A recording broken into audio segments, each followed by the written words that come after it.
En este video vamos a resolver este ejercicio.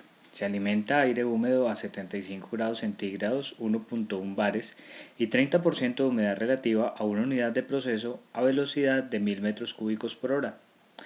Nos solicitan determinar las velocidades de flujo molar de agua, aire seco y oxígeno que entran a la unidad de proceso, la humedad molar, la humedad absoluta y el porcentaje de humedad del aire y finalmente el punto de rocío.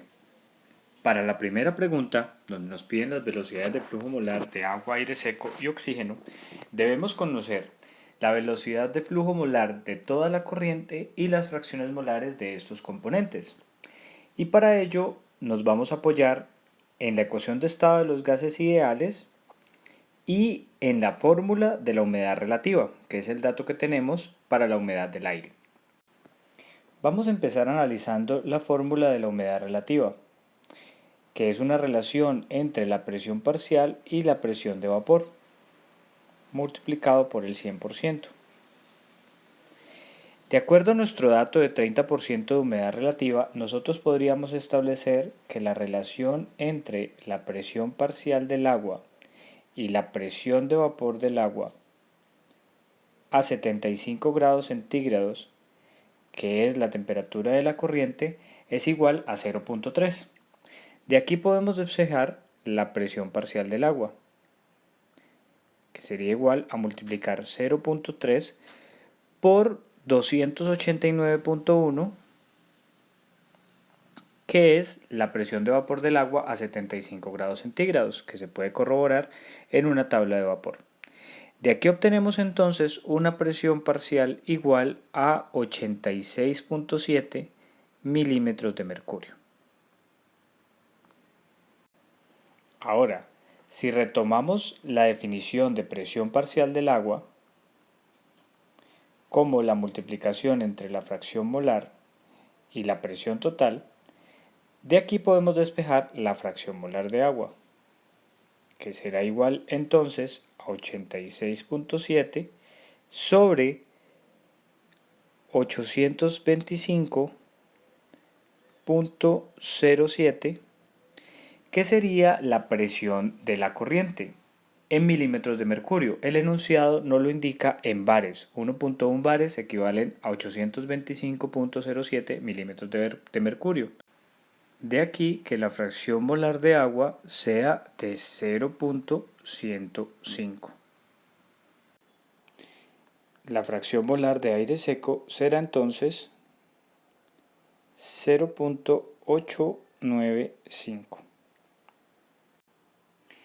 Este es el primer resultado importante de mi ejercicio. Sin embargo, a mí me están consultando son las velocidades de flujo molar de agua, aire seco y oxígeno.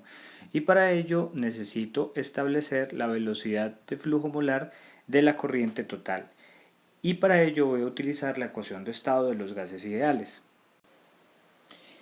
Así yo sé que N va a ser igual a P por B sobre RT.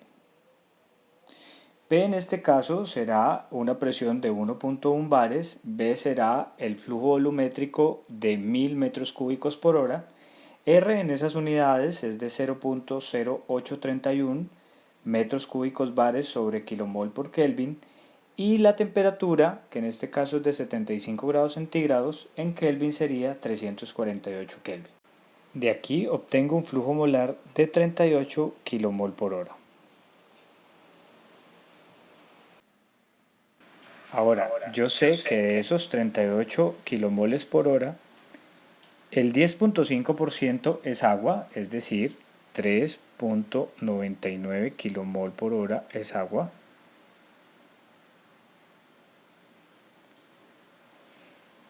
Y el restante 34.01 kilomoles es aire seco. De este aire seco, el 21% es lo que corresponde al oxígeno, es decir, 7.14 kilomol por hora. De esta forma obtengo la respuesta a la primera pregunta de mi ejercicio, los flujos molares de agua, aire seco y oxígeno.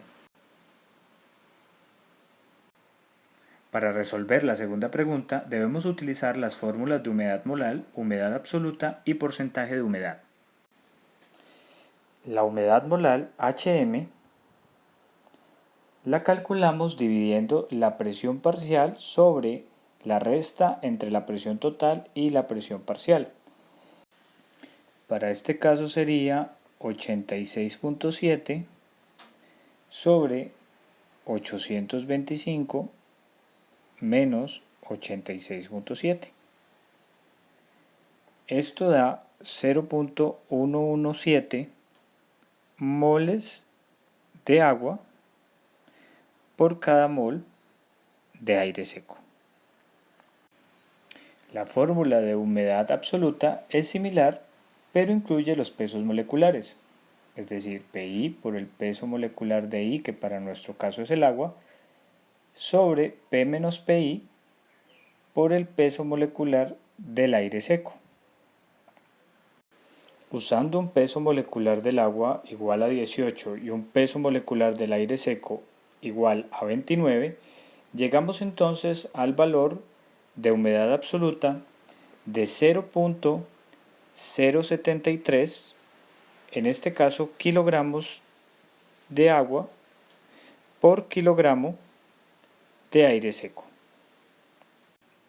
Finalmente aplicamos la fórmula para el porcentaje de humedad, HP igual a HM sobre PI asterisco sobre P menos PI asterisco, que es la presión de vapor, por 100%. HM 0,117 lo calculamos arriba, y mi presión de vapor, que sería 289.1 sobre 825 menos 289.1 por 100%. Esta operación me da un porcentaje de humedad HP igual a 21.7%. Aquí tengo entonces las respuestas de la pregunta número 2. Tengo la humedad molar, tengo la humedad absoluta y tengo el porcentaje de humedad. La pregunta número 3 me pide determinar el punto de rocío, es decir, la temperatura en la cual se satura mi sistema. En mi sistema, el agua se encuentra a una presión parcial de 86.7 milímetros de mercurio. O sea que debo encontrar la temperatura de saturación que corresponde a esa presión. Si consulto mi tabla de vapor, encontraré para una presión de 87 milímetros de mercurio una temperatura de saturación aproximada de 49 grados centígrados, que corresponderá a mi punto de rocío. Así puedo dar por concluido mi ejercicio.